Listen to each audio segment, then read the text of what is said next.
Please welcome to the stage Professor / Coach James E. Johnson. Thanks for having me today. I travel around the world presenting my seminar, Helping Athletes Transition Successfully for Playing Sports. I'm here to provide each and every one of you a set of objectives that I want you to learn from my seminar, as well as I'm gonna provide a solution, a 4-solution plan that I use that helped me when I transitioned from playing sports. You will know the percentage of student athletes leaving high school to play Division I sports. You will know the percentage of student athletes leaving NCAA Division I to play professional sports. You will also know the negative issues that occur to student athletes. By the end of my seminar, I will present to you a 4-solution plan that can be implemented today that will help you prepared successfully for when your playing days come to an end. As I continue, in 1988 was the year that I came out, and I was so ready and prepared for the draft. Please listen. We are live from Midtown Manhattan, Madison Square Garden, and inside the garden at the Belt Forum, some 3,000 fans, team representatives, and 18 of the best basketball players in the world, ready to begin their NBA career, are here with us this afternoon at noon Eastern Time from New York City. Hello, everybody. I'm Bob Neal. Here's the order of selections in the first round today. The top 3 teams were determined in order by the draw at the lottery. The top 7 were the lottery teams, but after the first 3, the rest of the teams will draw an order of the way they finished and their record in the NBA last year. And they start with the Los Angeles Clippers, and you see that 8 and 9 were Charlotte and Miami. They determined who would go first, also by a coin flip. And down through 16 with the Houston Rockets, and of course the 2-time world champion Los Angeles Lakers will be selecting 25 teams, 2 extra teams in the draft this year. Now, I know some of you are thinking about what team that I play with, and I will reveal that as I continue in my seminar. But what's most important is, as I share with you, that you will learn the percentage of student athletes leaving college to go play professional sport. As you can see up on my board right here, that's only 2%. At this moment in time, I want every student athlete in here to stand up. All of you stand up, everybody. I want coaches to stand up as well, and I want spectators to stand up as well too. You know, trainers, please stand up. Now, I want the student athletes at this point in time to look around, and I want you to do a head count as how many people you think are in here right now. Just head count. Would you say about 100 people, 125 people? Approximately. Okay. Now I want everybody to sit down right now. Okay. You stand and you stand. Yeah, right there. You stand and you stand. Okay, now, student athletes, you see 2 people standing up right now. Those 2 people represent, according to the NCAA recruiting facts, not Coach Johnson, but according to the NCAA recruiting facts, only those 2 are the 2% of everybody that's in here that was an athlete that's going on to play professional sports. Only 2%. I'm gonna break it down even further for you for per sports, okay? Men's basketball, that's 3% moving from high school to play Division I basketball. 1% moving from NCAA to play professional. Women's basketball, you got 4% moving from high school to play Division I basketball. You have 1% moving from NCAA to play professional football. 6% moving from high school to play NCAA Division I. You have 2%, those 2 students that were standing up, that's moving from NCAA to play professional sports. As I continue, baseball. You have 7% moving from high school to play NCAA. You only have 9% moving from NCAA to play professional sports. You see the odds? Volleyball. You have 4% moving from high school to play NCAA Division I volleyball. That's those 2 students that were standing up in here. 2% moving from NCAA to play professional sport. Soccer, 6% moving from high school to play NCAA. 2%, those are 2 students, moving from NCAA to play professional sports.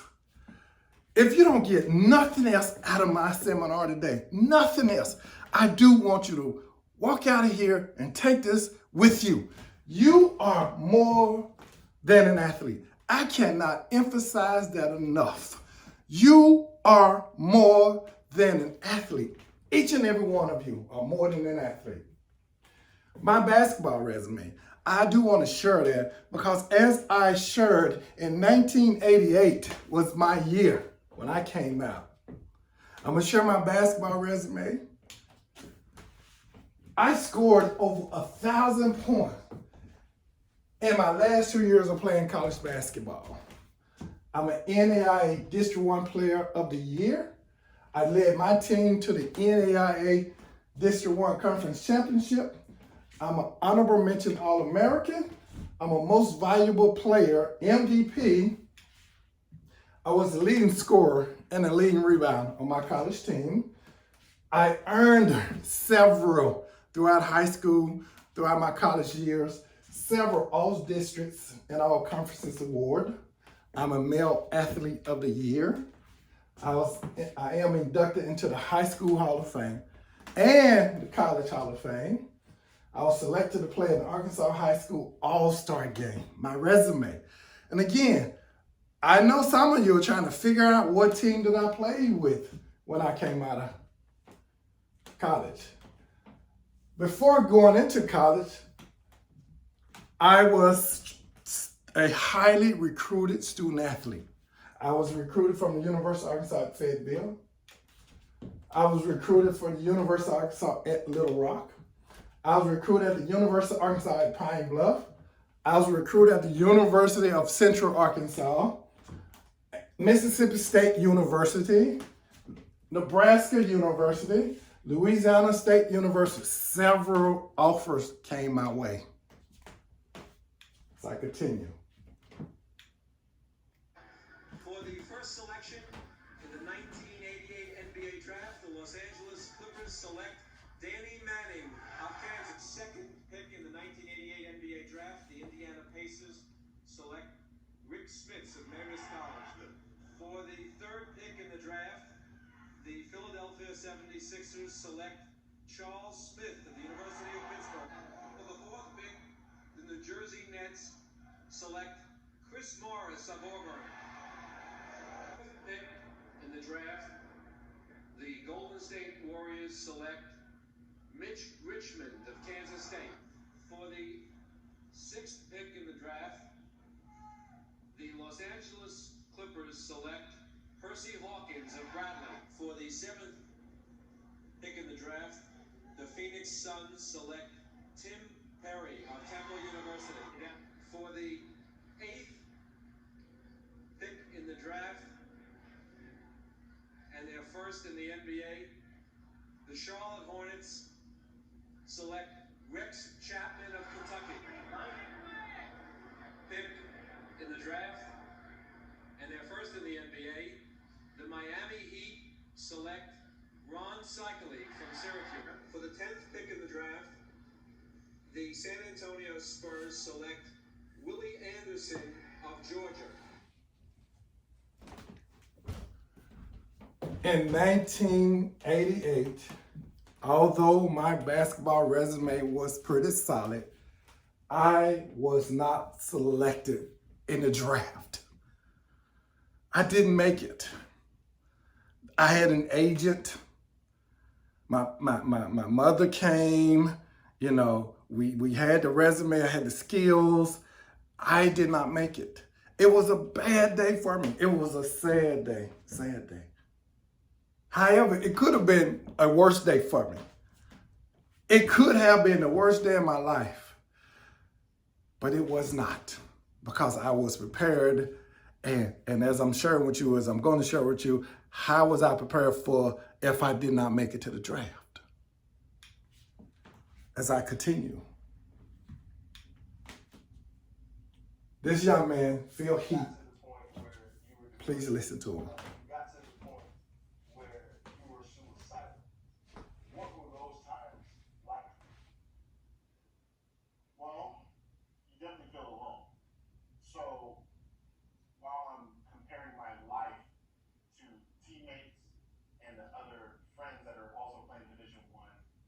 I'm not getting the minutes that I felt like I deserved. I was the guy that would literally stand up and say, Coach, what is it that I need to do to get more minutes?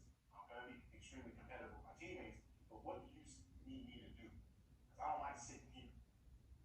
And he would tell me I would complete that task and then still not get the minutes. And over time, it just started killing me. Instead of going back to the dorm, going back to the basketball house, go hang out, I would go for a run, like 3 miles, and just bawl my eyes out. Just like, why am I here? I should have went to a bigger school. I could have done that. I chose to go to a small ass school because I thought I was gonna be the man. I'm not. Yeah, I got injured my sophomore year, but that didn't really matter. You know, like I'm still competitive. I'm still able to contribute. I just want to contribute to this team. Next thing you know, I'm laying in the street, hoping that someone ran my ass over. And we were laying in the road in the meeting. And I just felt like I was nothing. Because I put my whole entire identity into this sport. And I thought that this was going to yield something bigger. You know, being able to, you know, okay, NBA not gonna happen. I can still go play ball overseas. I can still do other things. I can still contribute to my family, to my mom. Like everybody wants to buy something for their parents. I want to be able to do those things. I want to see the same reaction that people had when guys like Jet and Jamal, when Jamal only played like half a season and he got picked up. You know, I'm thinking, let me get some of that. I'll do the work. And when that didn't come into fruition, and thank God that didn't happen, and now I feel like, you know, later on, holy smokes, I was saved because I would have never accomplished what I've done so far, you know.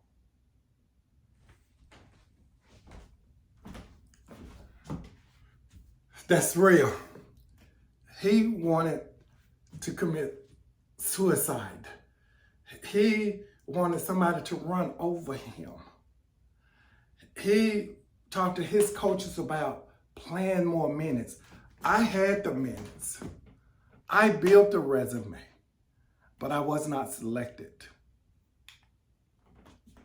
There's a research article that's produced by these PhDs individuals. And in their research, they discovered that when athletes' eligibility ends and when we no longer can play the sport that we played all our life, we most often have the following issues. And I will share those issues that, again, you heard one of them, but I'm going to share with what the research showed us. You will feel left stranded without playing. You will have high levels of stress and anxiety. You will have a decreased sense of self-worth, social support, changes in your mood. You'll feel loneliness and isolation, experience disordered eating. You will feel a loss of identity. I'm James Johnson. I play for Western Washington University. I'm James Johnson. I played for Central High School. I'm James Johnson. I no longer play for nobody. Loss of identity. You will exhibit lower levels of career maturity. You will struggle to develop independent eating habits. You will experience depression. You will have serious mental health problems. You will feel something is missing from your life when it's all said and done. You will feel less of a person. Again, you are more than just an athlete. A loss of a season can happen at any time. And I'm going to share with you a corn phrase that I developed. And it's called GYAP season. What the G stand for? It stands for get. The Y stand for your. The A stand for attention. And the P stand for player. What I'm sharing with you now is that throughout our playing season, playing years, at different times of the year, other than an off season, we may have an interruption where we cannot play anymore. All right. And that's the season I'm calling a GYAP season. It's a temporary season. It's temporary because you cannot play, but then you do something, you get yourself back into the game. All right. Now, where to get your attention player is when somebody, a coach or counselor, an athletic trainer, somebody come to you and say, you're not going to be able to play this next game coming up. You're not going to be able to practice in this next practice coming up. And you're sitting there and you're like, what? You can bet it will get your attention player. Yes, it will. All right, some things that could happen that did happen in our society, I'm going to share. But again, GYAP stands for, it's a temporary season when you are not playing your favorite sport. Now, we know what an off season is. But anyway, some things that could happen that did happen in our society that we were faced with here recently. We faced a pandemic. We could have another one. You guys remember, pandemic hit, they shut down everything. No athletics event, a whole lot of things. We didn't know what we was going to do. You may have an injury, athletic related or not. You may have academic issues and you are suspended from the team. You are not good enough to make the team. You know, some of you have played with some friends that you don't see here with you today. And they didn't go to a different school. They're just not here because they was not good enough for the coach to pick them up. You're not good enough to make the team. You and the coach have a disagreement. And when that happened, you and the coach disagree. You decide to quit. Those are some things. All right. This is my high school, Little Rock Central High. I have to share with you guys that this moment when I almost threw it away. I didn't know what I was doing, but I almost threw it away. So we was having a practice, and the coach designed a play for me to catch the ball in the key and turn around and shoot a jumper. And that was the drill. So my point guard, who was named James Ackland, was dribbling the ball up. I was at the low block. I popped up, and I caught the ball, and I turned around, and I passed it out to the wing. All right. So the coach stopped the play. He told Coach James Ackland to bring the ball up to my point guard. I went back to the block. I popped back up. I caught the ball, and I turned to the other one. I threw it out to another wing. I did it again. I went back to the block. Point guard brought the ball up. I popped up, caught the ball, and I threw it back out to him. By then, the coach was boiling. And then the fourth time I did the same thing, caught the ball out. Didn't turn around, shoot the jumper. I don't know where I threw it. He dropped this whistle. He said, God done it, James. You know, I need for you to catch the ball, shoot the ball, catch it and shoot it. You don't play design for you. And then he said, I wish KD was 6 foot. I wouldn't have to worry about him shooting the ball. And I'm standing in the middle key, and I looked over at my buddy, my best buddy. I said, KD, grow 6 feet and come out here and take my spot. Because I'm through with this right here. And it was quiet in there, and I was serious about that. And the coach just kind of sat down. He said, we're going to go on with the play. But that coach could have said to me, you get off my floor, and don't you ever come back to my floor again. You know, that type of attitude, you know, but he didn't. But I almost threw it away before I even got started once I hit high school at that point in time. not wanting to shoot the ball for whatever reason. And then making a remark like that to my best buddy, However, thank God I didn't. Because after that, I went to a Bishop College, small Division III school, just following my buddy. I shared with you that I had a whole lot of Division I interests as far as the scholarship, but I ended up selecting Bishop College, a Division III school. Division III, a school that do not offer any athletic scholarship, but I didn't know the difference. I didn't know the difference between Division I, Division II, Division III, NAIA, junior college, no difference. So it's just a matter of me following him to this school, Bishop College in Dallas, Texas. I got to that school and I realized after my first year, actually after the first semester, that they did not offer scholarship. So after the first semester, I'm trying to register for second semester and they saying that I owe them for the first semester. I got a bill, And I managed to get in to register for the second semester because I knew somebody in financial aid. Nevertheless, my second year I said, oh, well, I'm just going to go back to this particular college. So I get back there during the summer and I try to register for my second semester. Now I got a full tuition bill for the full year from last year. And therefore they would not let me register until I figured out how to pay that. And I'm in the financial aid line trying to figure out how to do it. And I missed a team meeting because I had to go to work. And I'm standing in the line and then the coach come up to me and he said, you missed a team meeting. You better not ever miss another team meeting. I don't know what your problem is, but you cannot be missing these team meetings. This is important and I need for you down there. And I'm saying, Coach, I can't register it. They said I don't have any scholarship. And he looked at me and he said, you sure you don't have any scholarship? You never did. And that hurt me. I'm like, wow, I played this whole year for you. And here he is, I'm trying to get back here and there's no athletic scholarship. Oh, that was devastating. But nevertheless, so the coach said if I missed another practice, he was going to block me, run me. And he walked away. So I'm standing in that financial aid line, just trying to figure this thing out. And then he got so far down the hallway and I looked up and I said, I'm not coming back. I'm leaving. I would never be back to this school again. And then after that, I left the financial aid line. And I went and didn't know what I was going to do. So for 12 days on that campus, we had some abandoned dorms. And for 12 days, I went and I lived in those abandoned dorms. I didn't really want to return back home.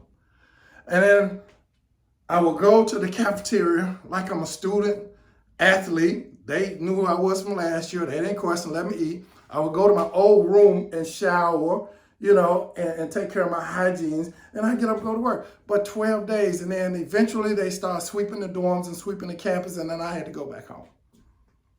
I was living like a hermit for 12 days, and then I had to go back home.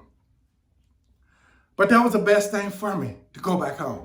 Because once I transitioned back home, I began to develop these solutions with some people in my life that I'm presenting to all of you guys today, that you need to put in place throughout your athletic career. And my solution one that I'm recommending to you guys today is to every athlete need to identify a person who will be a great stuff you mentor.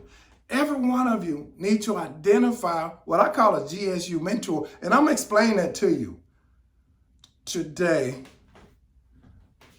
That will be a great stuff mentor. Every one of you need to identify a person.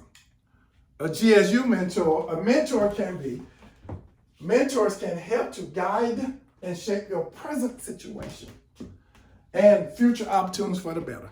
That's the definition of a mentor. Okay. Now, a GSU mentor is a great stuff. You mentor is a person who understands athletes and the pressure and the expectation that we go through. And they will, see, that's that word, that's the phrase, mentor. They will help guide and direct and shape your athletic present situation, future opportunity for life after sports. When I went back home, my father became my GSU mentor. He was the one that I sat down and I talked to and I said, Pops, I need some more direction. I need to redirect what I'm going to do.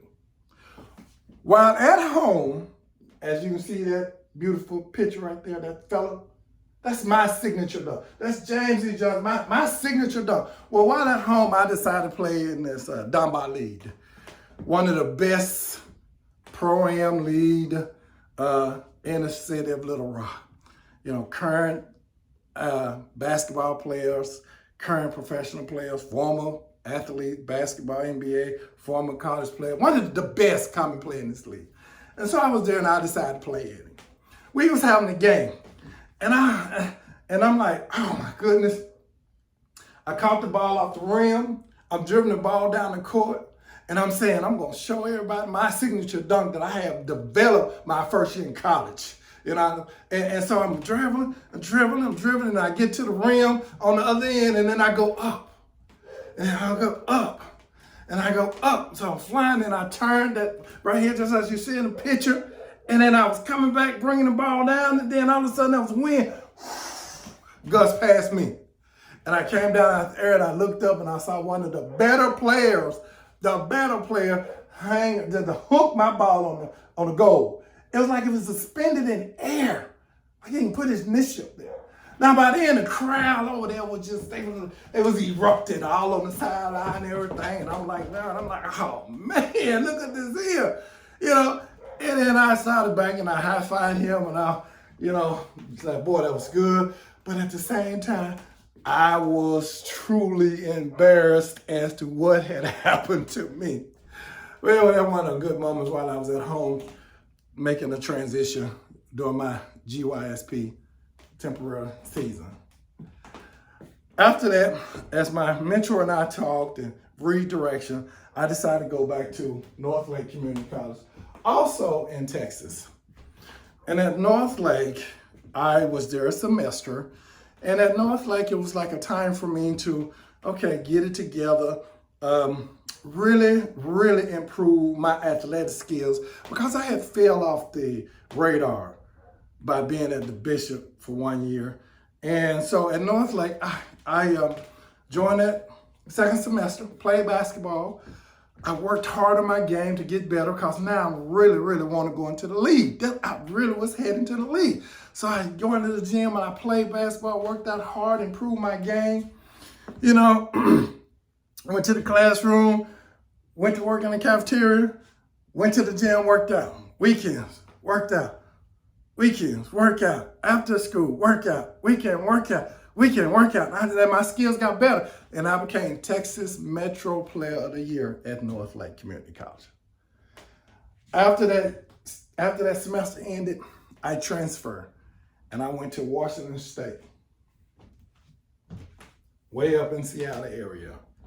I went up there and I contacted several schools: Seattle University, Western Washington University, University of Washington, Eastern University, those schools. And I wanted to get into those schools transfer. However, when I left Northlake Community College and all I did was work on my skills, I just dropped it in the classroom. That's right, what you see up there. I achieved a GPA of 0.89. Now, there ain't nothing to laugh about. It is something to laugh about. But this is what I did. This was my GPA leaving Northlake Community College, because all I wanted to do is work on my skills. I thought at that time, I'm not going to worry about this, because a good athlete that I am, somebody going to pick me up. You know, they're going to overlook this. I thought that. I also thought that some of those professors was going to go and give me grades too, just because who I was as an athlete for that campus. No, not there. So they sent me to Washington State with a GPA of 0.89. When I got to Washington State, I met head coach Bob Johnson from Seattle University. I met head coach Brad Jackson from Western Washington University. They sat me down.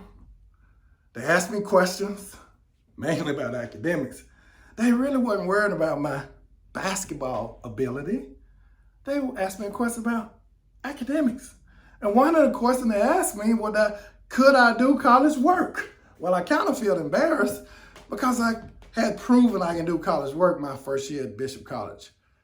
All right, then I transferred and went to Northlake, and I did what I did.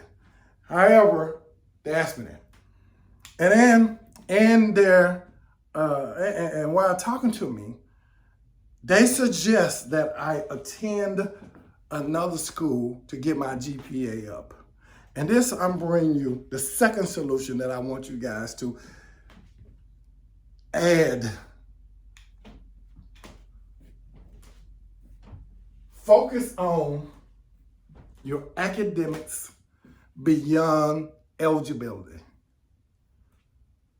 Focus on academics beyond eligibility and understand how you learn. This is what Coach Johnson and Coach Jackson shared with me to do when I attend another college. You know how we are, athletes. We just want to get in some classes. We just want to maintain eligibility so we can play. And I'm telling you now, change your attitude and don't just focus on just maintaining eligibility. Focus on academics beyond eligibility and understand how you learn. Take courses to earn a degree and at the same time, understand how you learn and what type of learner that you are. This is number 2. That my other mentors, Coach Johnson and Coach Jackson, shared with me, and I added to my plan. And I'm saying to you, you should add it to your plan while you are playing sports. So Coach Jackson, he suggested that I attend Skagit Valley Community College. This was up in the Northwest area. And he said to me, you're going to have to get in core courses. You're going to have to get in courses like English, math, social science. You know, I cannot get in shop classes, athletic type activity courses. And then he said, while in those courses, those core courses, you got to do a B or better in order to get your GPA up, in order to get in anybody college up in the Northwest. This is what he shared with me. Coach Jackson did. And suggested that I attend Skagit Valley Community College, which I did. I enrolled in Skagit Valley Community College. Enjoyed that semester. I did not participate. Again, the 2 solutions that I've shared with you thus far: identify a great stuff you mentor, pick someone you can trust, and we'll see you as more than an athlete. Number 2, focus on academics beyond eligibility. Don't just pick classes to maintain eligibility. Pick courses towards a degree. Courses that will help you understand how you learn. Okay, those are the 2. So I finished up at Skagit Valley, and as I was finishing up, the third one came to mind that I'm getting ready to show to you. My third solution is to discover and develop other interests outside of sport. This is number 3. Discover and develop other interests outside of sports. Okay? So when I was in my downtime in my GYAP season, because of leaving Bishop, because of academics, and sitting around wondering the what if. The what if you don't get the opportunity to play again, James. If you don't get the opportunity to go into the NBA league, James. What if you don't? What are you going to do with your life? So while thinking about that, I started to discover other interests. Not only discover, and I started developing other interests outside of sport. So that's the third thing I want you to do, is to discover and start working on those things outside of sports. Use your GYAP season and your off season to discover and develop those interests. I gained my eligibility back because my new GPA was a 4.0. Because I mastered those courses I was in, the English course that I was in, the social study courses I was in, science courses I was in. I got a 4.0 GPA. Now I'm ready to enroll back into a 4-year college, preferably Division I, but if not, I'm just ready to get back into a college. I enrolled in Western Washington University, and I played up under head coach Brad Jackson. That's why I enrolled into Western Washington University, and I played up under head coach Brad Jackson. So the year 1986, I'm excited. I have regained my eligibility. Now Coach Jackson and we are sitting down at his desk and we putting together my fall schedule so I can get ready to play and put that school on the map if it wasn't already on the map. But my thing was, I'm going to bring a championship to this school. I was so ecstatic, so happy, glad to be back on the playing field, playing court. I said, I'm going to put them on the map. So Coach Jackson and I were sitting down and we were working on my schedule. And I'm like looking at him, and he was asking me classes that I want to take. And I said, Coach, I just want to bring y'all the championship. It does not matter to me. You know, you can put me in some basket weaver class, and you should have saw him. He was so red. He slammed his pencil to the door, to the desk. He said, we don't do that here, James. If that's what you all about, not here. He said, you can go somewhere else and play basketball, but you're not going to play for me at this school if that's the attitude you're getting ready to bring. I said, Coach, I said I want to bring y'all a championship. He said, yeah, but I'm not caring about no championship. What I'm caring about is you. And for you to get your education. He said that to me.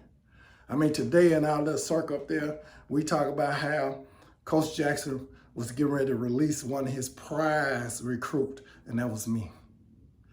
And then I said, Coach, I'm sorry. Okay, I'm ready to do it. I'm ready to achieve what I need to achieve academically.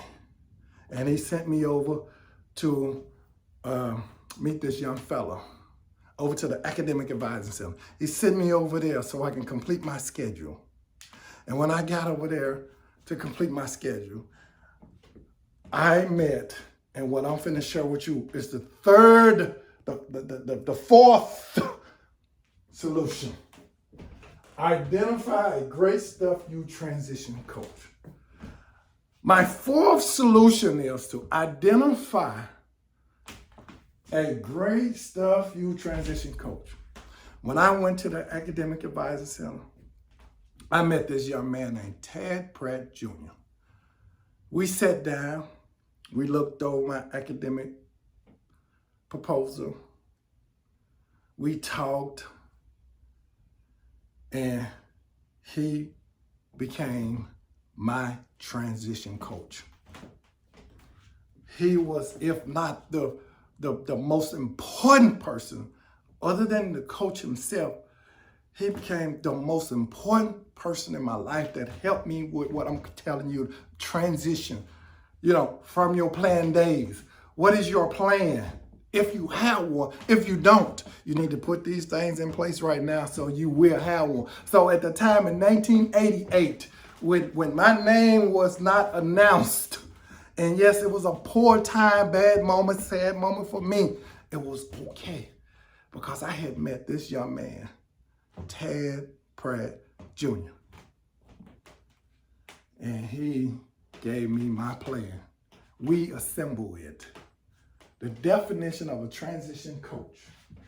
This is a person who will help you create a transition plan from playing your favorite sport to another field of interest.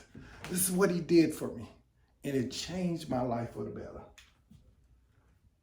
My transition plan, after my playing days ended, I became a student assistant basketball coach.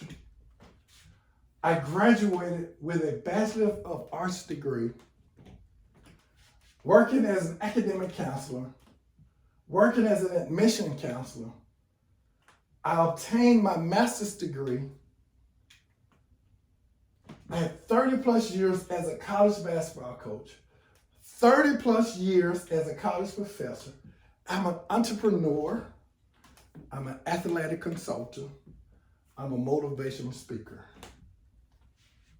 Now, as I come to a closure, and now that you are aware, the percentage of student athletes leaving NCAA Division I to play professional sports only 2%. Now that you're aware, the percentage of student athletes leaving high school to play NCAA sports is between 1 to 6%, depending on your sport. Now that you're aware, the negative issues that occur to student athletes after the loss of playing sport. You can become suicidal. You lose your identity, and you have health challenges. It is time to implement a solutions today that will help prepare you for a successful transition for when that day is over. I want to take the time to thank the coach that brought me here today. Let's give, if I've shared something with you that you can take home and you can add, let's give him or her a applause.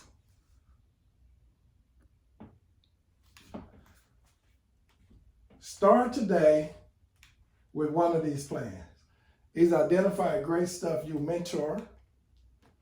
Start today, focus on academics beyond eligibility. Discover other interests outside of sport. Identify a GSU transition coach. Yes, those two can be the same, or you can have two different ones. All right, so as you leave up out here, any questions? Thank you very much.